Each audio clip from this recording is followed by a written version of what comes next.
안녕하세요. 법률사무소청 곽준호 변호사입니다. 오늘은 성범죄 사건에서 무죄를 받은 케이스에 대해서 어떻게 무죄를 받았는지 등을 설명을 드리도록 하겠습니다. 성범죄 사건은 아시다시피 최근에 여러 가지로 언론 등을 통해서 이슈가 되고 있는 그런 분야입니다. 성범죄로 피고인, 즉 재판을 받는 입장에 있어서는 자신이 아무리 억울하다고 주장을 해도 마치 피해자 말만 재판부에서 듣고 자신의 말은 전혀 들어주지 않는 것으로 생각하게 됩니다. 실제로 일반적인 무죄 추정의 원칙, 즉 증거가 없이는 아무리 피고인이 유죄의 심증이 간다 하더라도 무죄로 추정받아서 실제로 재판에서 무죄가 나온다는 것이 성범죄에 있어서만큼은 쉽게 적용되지 않는다고 생각하는 사람들이 대부분입니다. 그 이유는 피해자의 진술을 단지 진술만 있다고 해서 배척해버리면은 성범죄라는 것이 결국 밀폐된 공간에서 둘만이 있었을 때 일어난 경우가 대부분이기 때문에 대부분 사안이 오히려 무죄가 나와버린 이러한 사안이 되기 때문입니다. 따라서 피해자의 진술에 대해서 상당히 신뢰성을 가지고 무게중심을 두고 진행하는 것이 성범죄 관련 재판의 특징입니다.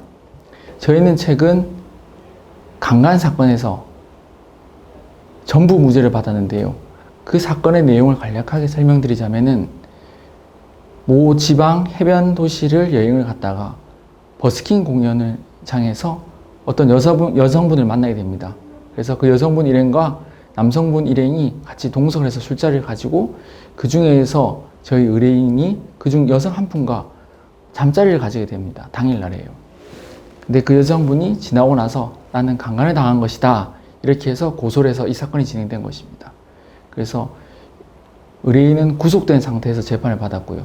저희가 1심에서 강간 부분에 대해서 무죄를 받았습니다. 실제로 이런 사건을 진행해보면 피고인, 즉 재판을 받는 사람 입장에 있어서는 상당히 어려움을 겪게 됩니다. 왜냐하면 증거 수집하는 것이 어렵기 때문이죠. 한참 전의 일로 예를 들면 자신이 전혀 생각하지도 못했던 사건으로 인해서 고소를 당해서 특히 성범죄의 경우에 있어서는 증거가 없는 것이 대부분입니다. 따라서 왜냐하면 그 당시에는 자신이 아무런 잘못이 없다고 생각하기 때문에 증거를 만들어 놓지 않기 때문입니다. 자신의 말 한마디, 행동 하나하나를 어떤 영상을 만든다거나 또는 녹화를 해놓는 것이 오히려 이례적인 것이기 때문입니다. 하지만 성범죄에 있어서는 그런 증거가 없으면 스스로 무죄를 입증할 수 있는 길이 막히는 것이라서 상당히 답답하게 느껴집니다. 즉 자신이 성범죄로 재판을 받는 경우에 있어서는 자신이 무죄라는 것을 실질적으로 본인이 입증을 해야 되는데 그러한 증거를 한참 지나고 나서 찾기가 쉽지 않기 때문입니다. 앞서 말씀드린 것처럼 저희는 최근 강간 사건에서 전부 무죄를 받았는데요.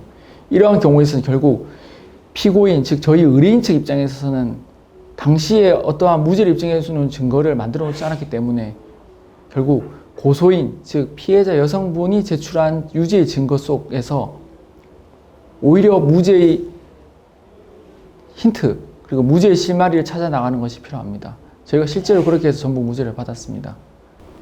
고소인, 즉 검찰 측이 유죄의 증거라고 제출한 증거들 속에서 무죄의 힌트를 찾아 나가고 실마리를 만들어 나가는 것이 얼마나 어려운 것이라는 점은 누구나 생각만 해도 이해가 되실 것입니다. 그렇다면 이러한 것을 찾아 나가는 것은 결국 의뢰인이 스스로에 대한 무죄의 확신과 그리고 변호사의 열정과 그리고 끈기가 될 것입니다. 억울하게 성범죄에 연루돼서 수사나 재판을 앞두신 분이라면 당연히 무죄를 갈망할 것입니다. 따라서 무죄를 받기를 원하시는 분이시라면 당연히 무죄의 경험이 있는 변호사를 찾는 것이 우선일 것입니다. 이상 법률사무소청 곽준호 변호사였습니다.